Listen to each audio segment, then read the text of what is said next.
My parents gave the business, which prospered thanks to me, to my stupid brother, and I went to the competitors.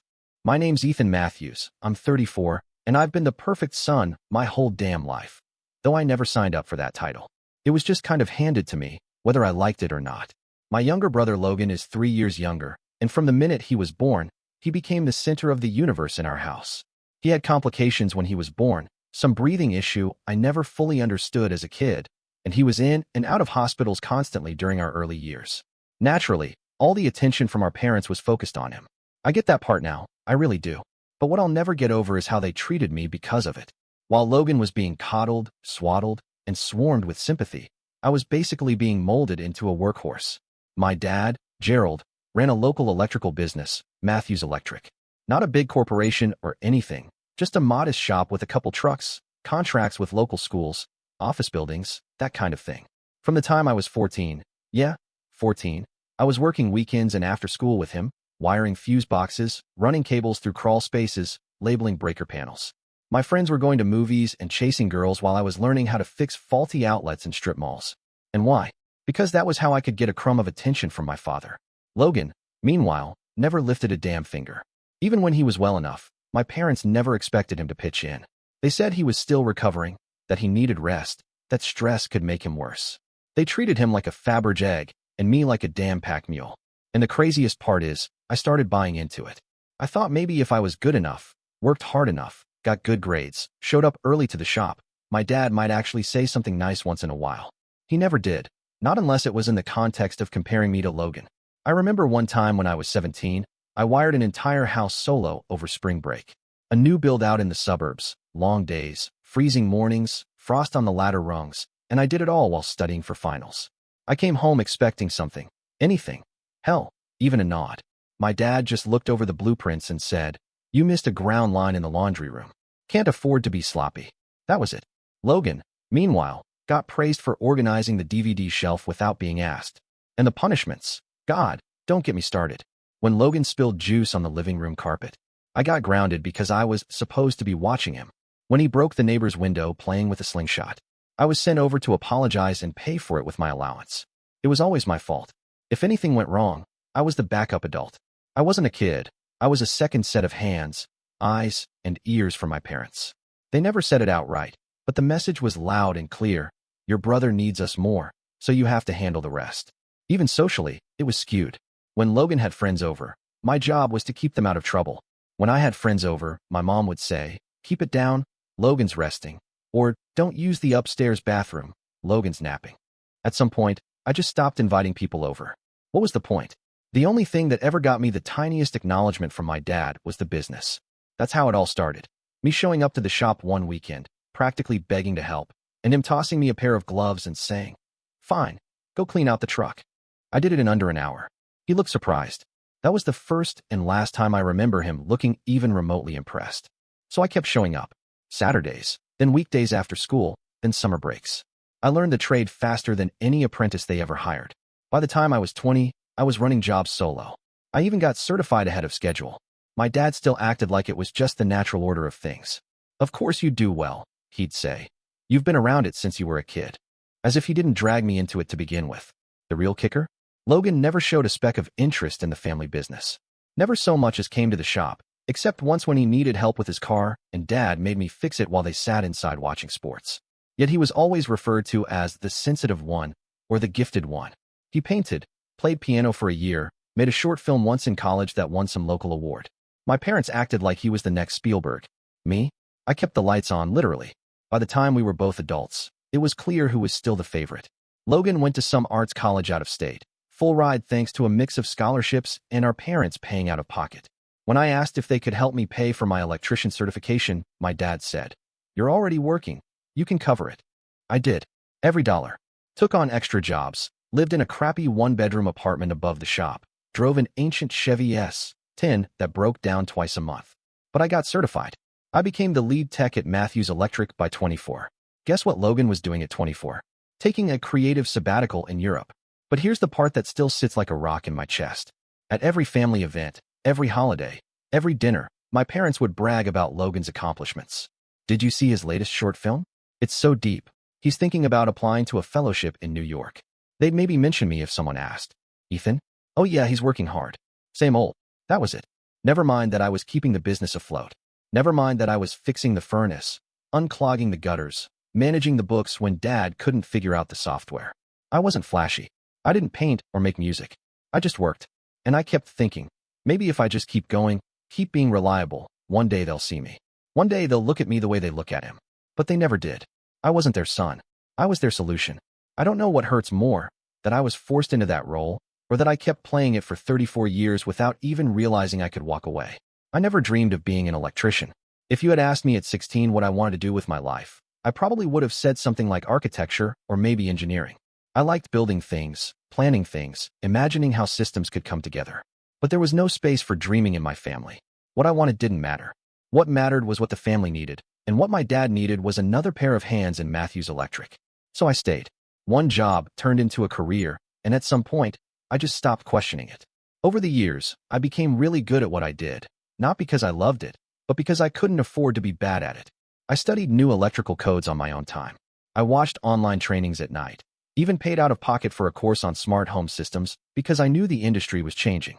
I rewrote our old paper system into a streamlined scheduling app that I built using free templates online and way too many late nights. I redesigned the inventory system, digitized the invoices, and created a follow-up schedule that tripled our repeat business. I didn't brag about it. I didn't need a gold star. I just wanted the company to run better. It was my work that made us more competitive, my strategies that got us into new housing developments, my name behind the successful contracts. And still, every time something went well, my father would say, "That's the power of good teamwork." Good teamwork. As if the guys in the shop, half of whom showed up late and left early, were the ones staying up till 2 a.m. fixing the accounting software bug. As if Logan had anything to do with it. Logan, who by then had burned through more of our dad's money than I care to calculate. First it was the online boutique, some kind of artisanal home decor business. He said he had a vendor from Bali and a drop-shipping model that would disrupt the market. 6 months later, he had boxes of unsold ceramic bowls in the garage and a frozen PayPal account. Then came crypto. He got obsessed. Wouldn't shut up about altcoins and staking yields in private wallets. Convinced Dad to invest $20,000 with him, promising he'd double it in 6 months. That money disappeared so fast you'd think it never existed. Logan called it a market correction. Dad called it a learning experience. When I confronted Dad about it, asked him if he really thought giving Logan another blank check was wise, he didn't even look at me. He just said, "You know how hard your brother's trying. Not everyone's as lucky as you." Lucky. That word sat in my stomach like acid. As if everything I'd achieved, every skill I'd fought to learn, every hour I poured into this business, was just luck. As if I hadn't clawed my way up from being the invisible kid to the guy holding this entire operation together. It wasn't luck when I stayed late to finish a job after the crew left. It wasn't luck when I convinced a big client to sign with us over a competitor by redesigning their entire electrical plan to save them money. It wasn't luck when I fixed the city inspection error that would have cost us $5,000 in penalties. That was me. Every time. But my dad never saw it that way. Or maybe he did and just didn't care. Meanwhile, Logan always had some excuse. The supplier scammed him. The market turned. The timing was bad. It was always something outside his control. And Dad always nodded, patted him on the back, and said, "You'll get it next time." There was always a next time for Logan. Always another second chance, another soft landing. For me, there were no second chances. If I messed up an order or got a measurement wrong, I got a lecture about professionalism and accountability. I learned early that failure wasn't an option for me, but somehow it was a lifestyle for Logan. I started noticing that even the guys at the shop knew the score. They came to me with questions, not Dad. They asked me to double-check their plans, not Logan. He wouldn't even know where to begin. I became the point of contact for contractors, inspectors, even vendors. I wasn't just the lead tech anymore. I was the de facto operations manager, whether the title said so or not. But when Dad gave our company overview during our quarterly meeting, he thanked the team for their hard work, praised Logan for keeping an entrepreneurial mindset, and mentioned me only once, in passing, saying I'd been steady as always. Steady, like a desk lamp or a water heater. I kept quiet during that meeting, but when I got home that night, I sat in my truck for almost an hour before I could convince myself to go inside. My hands were black from rewiring a fuse panel in a downtown commercial space, and my shirt still smelled like insulation dust. I looked at myself in the rearview mirror, and for a second, I didn't even recognize the guy staring back. Tired eyes, rough hands, shoulders permanently tense from carrying everything my family never wanted to deal with. I thought about all the times I'd stepped up, covered for mistakes, absorbed the pressure so no one else had to feel it. And for what? To be called lucky? That night, I realized something I'd probably known for years but hadn't let myself say out loud. My father was never going to give me credit. Not really. Not in the way that mattered. He could hand out empty compliments to Logan like candy, bail him out, protect him from consequences, and still look at me like I was just doing what was expected. No praise, no thanks, just expectation. Logan was the dreamer, the sensitive one, the misunderstood genius. And me? I was the safety net. The guy who made sure the lights stayed on. The one who never dropped the ball because he couldn't afford to. And every time I succeeded, it just made it easier for them to ignore what I'd given up to get there. The turning point came when I met Sophie. I wasn't expecting it, and it definitely wasn't part of any plan, but it happened in the middle of a site visit for a high-end condo development just outside the city. She was managing the project for a luxury real estate firm, the kind of company that dealt in properties I could barely afford to walk through, let alone buy. I remember she showed up in a tailored blazer and steel-toed boots, clipboard in one hand, phone in the other, and within 5 minutes she had a room full of contractors and engineers actually listening. Not just nodding along, listening. She knew the building code better than the inspector. She corrected a structural engineer on load-bearing specs without flinching. I was stunned. We were introduced after a subcontractor screwed up the conduit placement, and I had to walk her through the new plan. I figured she'd be another one of those project managers who knew more about deadlines than drywall. But within 5 minutes, she was asking me about amperage draw, panel spacing, and the efficiency loss in old aluminum wiring. I remember thinking, this woman's not just sharp. She actually cares about the work. We ended up talking for over an hour after the walkthrough, half of it about materials tolerances, and the other half about how badly most developers cut corners to save costs. We started working together more after that. She'd bring me in on the projects her firm handled, and I'd loop her into ours whenever we had a property that needed real design coordination. It felt different. For the first time in my professional life, I wasn't the only one who gave a damn. We spoke the same language, not just the technical one, but the one where you don't settle for good enough. Eventually, our working relationship turned into something more. I didn't fight it. Being with Sophie felt natural in a way nothing else in my life ever had. What really changed everything, though, was when she got involved in Matthews Electric. Not officially at first, just little things. She started by helping us streamline communication between job sites and the office. She saw how disorganized our scheduling was, with guys texting random updates and my dad still using a paper calendar. One night over dinner, she pulled out her laptop and said, "You need a CRM." I didn't even know what a CRM was. She explained it all: customer relationship management, integrated scheduling, invoicing, client tracking. Within a month, she'd helped me set up a full system. Then came the accounting overhaul. For years, we'd been running our books through some ancient software my dad refused to upgrade.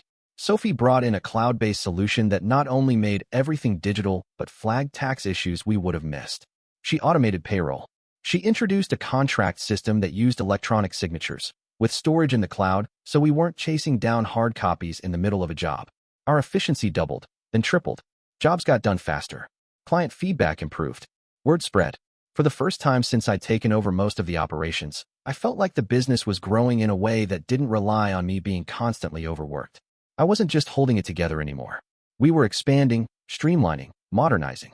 Sophie didn't just help with systems. She helped me see that what we had could be more than just a small family-run company coasting on local contracts. She helped me believe that we could compete on a bigger scale. Clients started requesting us by name. Larger developers took notice. We landed a deal with a mid-sized commercial builder we never would have had access to before. And I'll say this without hesitation, none of that would have happened without her. She never asked for credit. She never needed applause. She just got things done, like it was second nature. Of course, my dad didn't take to it well. He didn't understand the systems. Didn't like that someone else had opinions about how his company should run. He called it unnecessary, said it was all too complicated. But I didn't care. I'd been running the place and everything but name for years. With Sophie beside me, I finally had the confidence to stop waiting for approval and start making decisions that actually moved us forward. The shop stopped feeling like a burden and started feeling like something we were building together, me and her. Not for recognition. Not for my father. For us. For the future. We lived together for over 4 years, and during that time, everything felt like it was finally moving in the right direction. Sophie and I weren't just sharing a life. We were building one. We talked about getting married, about kids, about taking the business even further. She had a timeline for everything, even color-coded spreadsheets for the wedding plans, and a rough draft of how we divide responsibilities once we had a child. She became more than just my partner. She became the engine behind the company, the one who kept everything moving when I was too tired or too deep in the technical side to see the bigger picture. She took care of the things I had no patience for: contract negotiations, follow-ups with hesitant clients, endless supplier meetings that used to drain me, and she did it all with a kind of grace that made people listen. And somewhere along the line, she also took on a role in my family that I hadn't expected. She started defending Logan when he inevitably screwed something up, which, to be fair, he did often. Whether it was missing a payment deadline on a freelance gig or messing up a business registration, Sophie would step in with her usual calm tone and say, "It's okay, we'll fix it," even when I was seething. At first, I thought she was just being decent. That's who she was: empathetic, fair, the kind of person who tried to give people the benefit of the doubt. I figured she just didn't want more tension in the family, especially with the wedding coming up. She said she understood how things had always been harder for me, and I believed her. But slowly, the little things started to get under my skin. She began spending a lot of time at my parents' house, more than I ever had by choice. It started with wedding planning, picking out venues, tasting menus, discussing guest lists with my mom, who suddenly acted like she had been involved in our relationship from day one. Then Sophie started helping Logan with his paperwork, which, according to her, was a mess. She said he was trying to get his life on track again and just needed some help filing taxes and reapplying for a business license. I didn't even ask what the business was this time. I just nodded, because by then I had learned it was easier than starting an argument. But it kept happening. She'd mentioned that she was stopping by my parents' house, just for a bit, after a meeting, or that she was having lunch with my mom to go over flower arrangements. Once, I came home from a long site inspection and found out she had spent the whole day helping Logan rewrite his resume. Another time, she casually mentioned that she had driven my dad to a doctor's appointment because my mom was busy and someone needed to. It wasn't just inconvenient, it was strange. I'd never known her to have that kind of patience for people who didn't do their share. And now she was doing everything for them. When I brought it up, tried to joke about her being the new family favorite, she laughed and said, "Well, someone has to keep them organized." She said it in that light, teasing tone she always used when trying to steer a conversation away from something uncomfortable. I let it go, but the visits got longer. She started knowing things about my family before I did: my mom's upcoming surgery, Logan's new business idea, even how much my dad was planning to spend on some home renovation. I found out she was helping them find contractors, too. One night, she casually asked if I thought we could give them a discount on electrical work for a patio expansion, as if I was supposed to jump at the opportunity to subsidize their retirement plans. The thing was, she didn't see it as betrayal. She saw it as helping, as just being the person who kept everything together. But for me, it started to feel like a slow erosion of boundaries. I'd spent my whole life trying to get out from under the shadow of my family's dysfunction. And here was the person I loved more than anyone else folding herself into it like she had always belonged. I didn't say anything dramatic. I didn't accuse or lash out. But I started paying attention in a way I hadn't before. Watching how quickly she offered them her time, how easily she dismissed my frustration, how often she stepped in to solve problems that were never hers to begin with. And I couldn't shake the feeling that, piece by piece, the life we were building together was starting to look a lot more like the one I had spent years trying to escape. At first, I told myself I was being paranoid. That's how it always starts, doesn't it? Just a weird feeling you try to bury because you don't want to be the guy who doesn't trust his own partner. But the feeling kept coming back, stronger each time. It started with little things: Sophie changing the password on her phone, which she said was just because of a security update. I didn't think much of it in the moment, but then I noticed that she started taking her calls in another room, even when it was just me at home. She stopped leaving her laptop open like she used to, started closing tabs quickly when I walked past. It wasn't obvious at first. It was subtle. That's what made it worse. She also stopped talking about our future. No more wedding conversations. No more debates about where we'd want to raise kids or when we'd take time off for a honeymoon. When I'd bring it up, she'd smile in that distracted way she always used when she was thinking about something else and say, "Let's talk about it later. Work's been insane lately." And that was her answer to everything. Work's been insane. Too many things going on. Too tired to think. And I believed it. I mean, the business really was growing fast, and we were both putting in long hours. It made sense. At least, that's what I kept telling myself. But it was more than that. She started turning down site visits, which had once been something we did together all the time. It used to be our thing, walking a job site, arguing over details, grabbing coffee on the way back to the office. Then one day she said she had a scheduling conflict, and the next time, she said she wasn't feeling well. After a while, She just stopped going altogether. I tried to be understanding. I didn't want to push. But it felt like I was suddenly doing everything alone again. And then Logan started changing. Out of nowhere, he started showing up to the office on time. Not just on time, early. He'd be there before me, coffee in hand, neatly dressed in shirts that actually fit, pants that were pressed, shoes that didn't look like they'd been pulled from a closet full of unpaid debts. He wore cologne too, the kind that lingered in the office long after he'd walked by. Expensive stuff.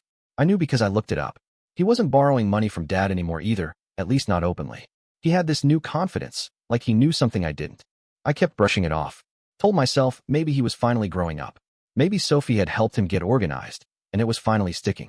Maybe this was what progress looked like. But it didn't feel right. It didn't feel like growth. It felt like a performance. One night, I stayed late at the office. I'd had a long day at a commercial site that went sideways, and I came back just to check on some invoices and get ahead for the next morning. I wasn't even supposed to be there. It was past 7. Most of the lights were off, just the low hum of electronics and the faint sound of voices coming from the back office. I didn't mean to sneak up on them. I didn't move quietly. I wasn't trying to eavesdrop. But when I turned the corner, there they were, Sophie and Logan, sitting side by side at her desk, laughing over something on her screen. And it wasn't the kind of laugh you give a colleague. It was easy, unguarded, close. Too close. His arm was resting on the back of her chair, not touching her, but definitely in that space. She leaned toward him like it was the most natural thing in the world. Like this was just their normal. They didn't see me at first. I stood there, frozen, stomach knotted, like someone had poured cold water down my back. They weren't doing anything overt, no kissing or anything like that. But it didn't matter. The way she looked at him, that was enough. I knew Sophie. I knew her better than anyone. And that was not how she looked at me anymore. When she finally noticed me, her smile disappeared so fast, it was like a switch had been flipped. Logan turned around a second later, trying to look casual, but he might as well have been caught red-handed. Nobody said anything. No one moved. The silence in that room was deafening. I didn't yell. I didn't ask questions.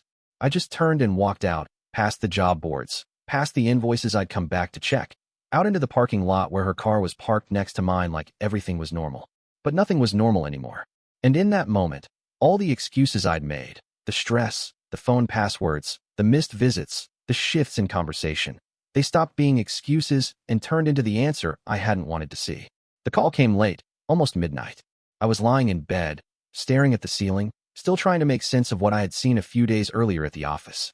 My mind had been running in circles ever since, jumping between disbelief and anger, suspicion and denial. I hadn't confronted Sophie directly. I hadn't said anything to Logan. I just pulled back, let the silence stretch out between us, hoping, stupidly, that maybe it was all in my head, that maybe I was just burned out, seeing things that weren't there. But then the phone rang. It was Sophie, and the second I picked up, I knew something was wrong. Her voice was shaking, already midway between crying and panic. She didn't even say hello, just blurted out, "I need to tell you something." I sat up instinctively, heart pounding. Before I could say anything, she said it. "I'm pregnant." For a moment, everything stopped. I didn't know what to feel. The first wave was pure instinct, relief, maybe even a flicker of happiness. After everything, after all the distance and confusion, this felt like something real, something that pulled us back together. I remember exhaling, trying to keep my voice steady when I said, okay, that's big. But we'll figure it out." I meant it. No matter how angry or distant I'd felt lately, this changed things. And then she said the words that shattered everything. "I'm not sure it's your baby." It felt like my body went cold all at once. My chest tightened, my mouth went dry. I didn't respond. I couldn't. I just sat there in the dark, phone pressed to my ear, staring at the wall like it might somehow explain what I'd just heard. She started talking again, rambling, her voice breaking, words coming fast and uneven. "I'm sorry, Ethan, I didn't mean for it to happen. It was a mistake. It was just once. I swear it was only once, and it's over." I still hadn't said anything. My mind was locked up, paralyzed, trying to process how the woman I had spent 4 years building a life with, planning a future with, could say something like that to me. Then she said it outright, in a voice barely above a whisper. It might be Logan's. That name hit me like a punch in the ribs. I couldn't breathe. I finally managed to say, "What are you talking about?" though it sounded foreign coming out of my mouth. She started crying harder. It was a mistake. I didn't plan it. It was just one night. It meant nothing. We were drinking, and we were both frustrated, and I don't even know why I did it. I didn't want the details. I didn't want to picture it. But my mind went there anyway, dragging me through images I hadn't asked for, scenes I couldn't unsee. I could hear her breathing on the other end, short and erratic, waiting for me to say something. But what do you say to that? How do you respond when the woman you love tells you she slept with your brother, and now she's carrying a child that might not be yours? I asked her one thing. When? She said it happened about 6 weeks ago. She didn't look at a calendar, didn't try to guess the dates. She just said it like she'd been counting the days ever since. I did the math in my head without meaning to. It lined up with everything. Her phone changing, the skipped site visits, the sudden bond with my family, her growing closeness to Logan. I felt like a fool. She kept talking. Said she still loved me. Said she wanted us to raise the baby together, no matter what. That she'd get a paternity test, that she'd do anything to fix it. But the reality was already sitting there between us, heavy and irreversible. She had slept with my brother. Lied about it. Let me keep going, keep working beside them, keep imagining a future that she had already compromised. I didn't yell. I didn't accuse. I just sat in silence, holding the phone like it might burn my hand. After a while, she said my name again, soft and scared. Ethan? But I didn't answer. I ended the call, put the phone on the nightstand. Then I just sat there, staring into the dark, realizing the life I'd built had collapsed quietly while I was too busy making excuses to see it. I didn't sleep that night. As soon as the call ended, I just sat there in the dark, numb, staring at nothing. My body was buzzing with something between fury and heartbreak, and the longer I sat with it, the more unbearable it became. Around 3 in the morning, I got in my truck and drove straight to my parents' house. I didn't call ahead. I didn't care what time it was. The moment I pulled into the driveway and saw Logan's car parked there like everything was normal, something inside me snapped. I walked in through the back door without knocking. The kitchen light was on, and sure enough, Logan was sitting at the counter in one of Dad's old sweatshirts, eating something out of a bowl like it was just another night. He didn't look surprised to see me. He didn't even stand up. He just looked at me and said, "I figured you'd show up." I didn't say anything. I walked straight up to him and punched him in the mouth. Hard. He dropped the bowl and stumbled back, bleeding from the lip, and still, he didn't swing back. He wiped his face with the back of his hand, looked at the blood, and then just said, "I know you're angry, but we're in love." Those words stopped me in my tracks. I stared at him, barely able to believe what I was hearing. He said it so calmly, like he wasn't even ashamed. "It just happened," he added. "We didn't plan it. But it's real, Ethan. You have to accept the situation." I lunged at him again, and this time my dad came running down the hallway, pulling me off. My mom stood behind him in a robe, eyes wide, one hand over her mouth. My dad tried to talk to me like I was a child having a tantrum. "Let's calm down," he said. "This doesn't help anyone. We need to solve this in an adult way." I looked at him like he'd lost his mind. "Solve what?" I asked. "Your son just blew up my life, and you want to talk about being adults?" He raised both hands in that condescending way he always did when he was trying to manage the situation. He told me he understood how hurt I was, that this was complicated, that families go through things. Then he said something I'll never forget. He said, "What matters now is the child. Sophie is pregnant, and we need to make sure there's a stable future for everyone involved." I couldn't believe what I was hearing. My father, the same man who never gave Logan a real consequence in his life, was now trying to justify this disaster as some kind of family business decision. Then he said it, like it was the most reasonable thing in the world. "Logan will take over the company. He'll need your help, of course. He doesn't know the operations like you do. You'll train him." I stood there, frozen. My brother had stolen my relationship, destroyed everything I had built, and now my father wanted me to hand him the keys to the company I had kept alive for the past decade. He wanted me to train the man who had gutted my life from the inside. That was the moment everything inside me went cold. I didn't shout. I didn't argue. I just looked at them. My father, standing there like a CEO distributing job roles, my mother silent in the background, and Logan with that same empty look on his face like he thought this was some kind of promotion. Without a word, I turned around and walked out the same way I came in. I got in my truck, closed the door, and just sat there for a minute gripping the steering wheel. My hands were shaking. I realized then that everything I had ever done, every late night, every project, every problem I had solved, had meant nothing to them. I was just a placeholder, a tool, a fallback plan until the favorite son was ready. And now they wanted me to help him take everything that was left. I didn't wait for anyone's blessing. The moment I walked out of my parents' house that night, I knew I was done. Not just with them, not just with Logan or Sophie, but with the entire damn framework of my life that had been built around their expectations. I didn't go back to the office. I didn't pack up a desk. I didn't write a resignation letter. I walked away with nothing but my truck and the clothes on my back, and I didn't look back. The next morning, I sat in a diner with a cup of black coffee and a notebook, going through the contact list I'd built over the years. General contractors, developers, custom home builders, and maintenance leads. Every client who ever called Matthews Electric asking specifically for me. I called them one by one, not to plead or explain, just to let them know that I was no longer part of the company and that any work done under the Matthews name would no longer involve me. Most of them were shocked. A few had already heard whispers that something was off. A couple asked if I was starting my own thing. But the overwhelming response was immediate and clear. They didn't want to deal with Matthews Electric without me. Not because I was the most charming guy in the room or the cheapest, but because they trusted me. They trusted my work. They knew I showed up when I said I would, that I didn't cut corners, that I stood by every job. And now they were being told that Logan, who couldn't keep a houseplant alive, let alone a contract, was in charge. By the end of the week, more than half had pulled their upcoming jobs. Some flat out told the office they'd only return if I came back. I didn't. I had no intention of going back. I didn't need to see the collapse to feel vindicated. I just wanted to sever the tie completely.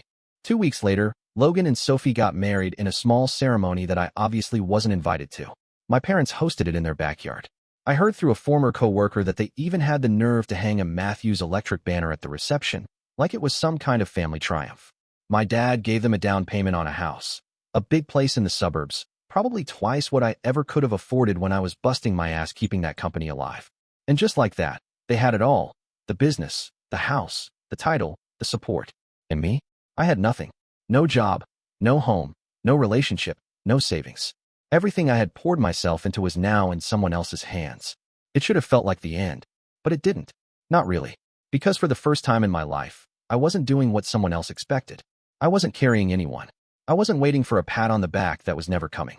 I was free, and I had nothing left to lose. I didn't waste time feeling sorry for myself. The Monday after Logan and Sophie's wedding, I walked into a competitor's electrical company across town, Foster & Watts, and handed them my resume. I didn't have a formal plan or some perfect pitch ready. I just told them who I was, what I'd done, and what I could bring to the table. I expected to be put through a long hiring process, maybe start with basic field work again, but instead, the owner, a guy named Marcus Foster, looked over my resume for less than 2 minutes before saying, "We've heard about you. When can you start?" From day one, it was like stepping into another world. They didn't just want a warm body who could run wire. They wanted someone with a brain. They listened when I talked. They respected my input.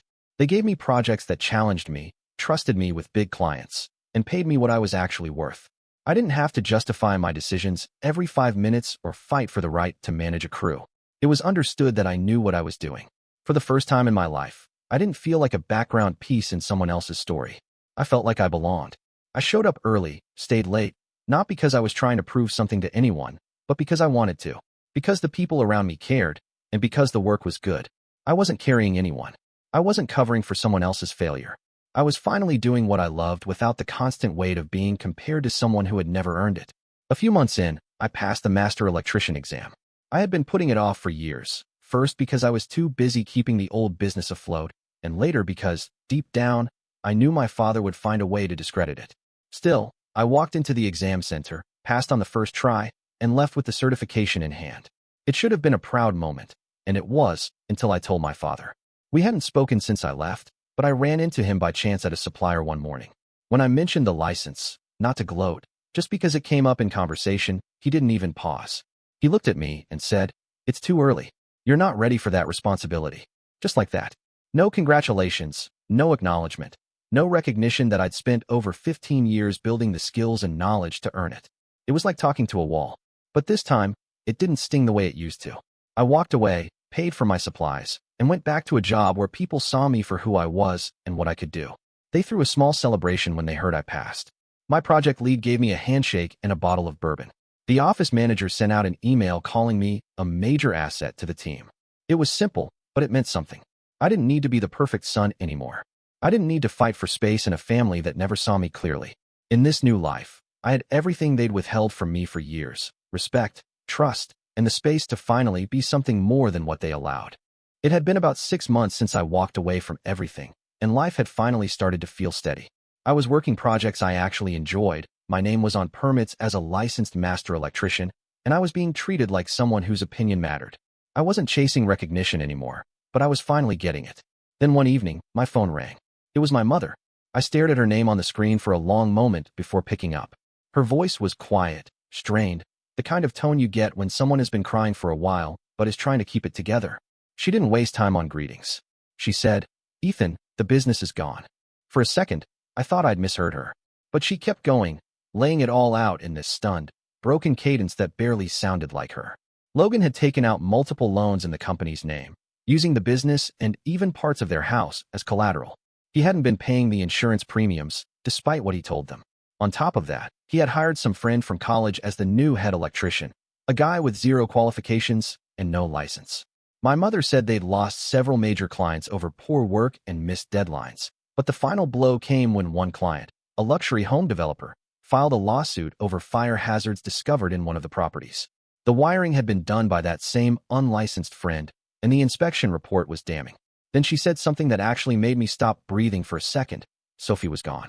She had left a note. No explanation, just a vague apology and the keys to their house in an envelope. Logan, too, had disappeared. My mother said he cleaned out one of the business accounts and left a handwritten note on the kitchen table that said he was sorry and needed to figure things out. That was it. Now the bank was threatening foreclosure on both the business property and their home. The lawsuit from the developer was real and moving forward. There were liens, unpaid invoices, IRS letters piling up on the kitchen counter. She kept saying, "We didn't know. We thought everything was fine." But I didn't say anything. I just listened. She asked if I could come over. Said they needed help. Said they didn't know where to start. I sat there on my couch, staring at the wall, phone still pressed to my ear, and all I could think was how far they had pushed me away before realizing I had been the one holding everything together all along. They chose Logan.